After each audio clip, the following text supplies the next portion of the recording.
असं म्हटलं की सर्वांच्या तोंडाला पाणी येतं. तर आपण इथं वेगवेगळ्या प्रकारचे भजे केले जातात. आपण आज इथं पालकाची भाजी कशी बनवायची ते बघणार आहोत.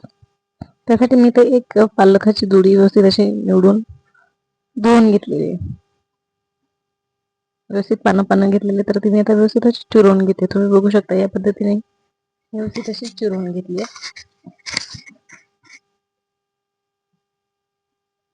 अगदी बारीक अशी चिरून घेतली आहे. तर आता चिरून झाल्यानंतर ती आपण एका बाउलमध्ये काढून घेऊया.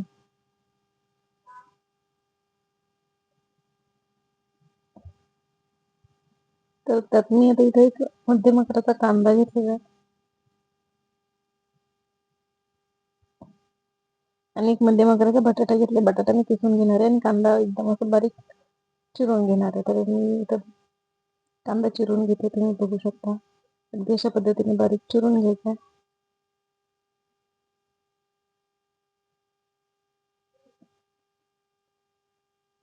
मध्यम आकाराचाच कांदा घेतलेला आहे.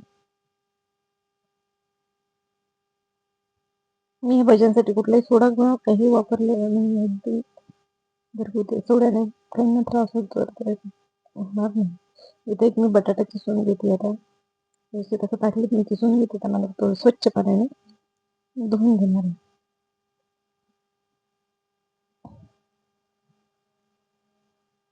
तुम्ही बघू शकता व्यवस्थित असा किसून घेतलेला. कच्चाच बटाट्याचा वापर केलेला आहे मी इथं. तर तो आता व्यवस्थित स्वच्छ धुवून घेऊ.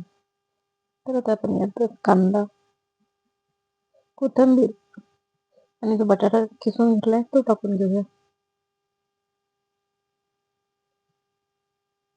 व्यवस्थित असं मिक्स करून घेणार आहोत. त्यासाठी मी इथं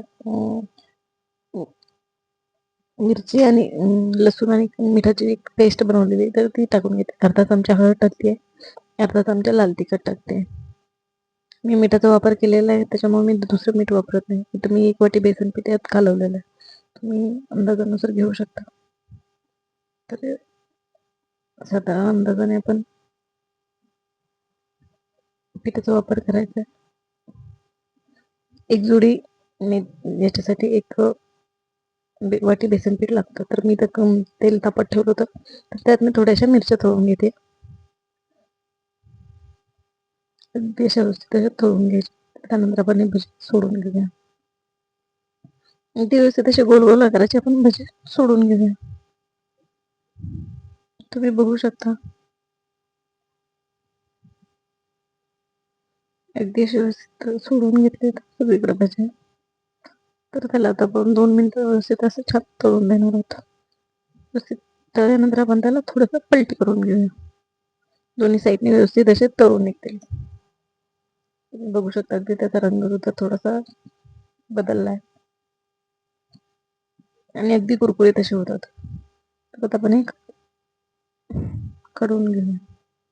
दुसऱ्याच या पद्धतीने मी तुम्हाला दाखवते. असे तळून घेतलेत आपण.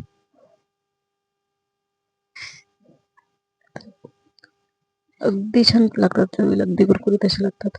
तुम्हाला जर ही रेसिपी आवडली असेल तर लाईक आणि शेअर नक्कीच करा. तसेच मीनूज किचनला सबस्क्राईब करा.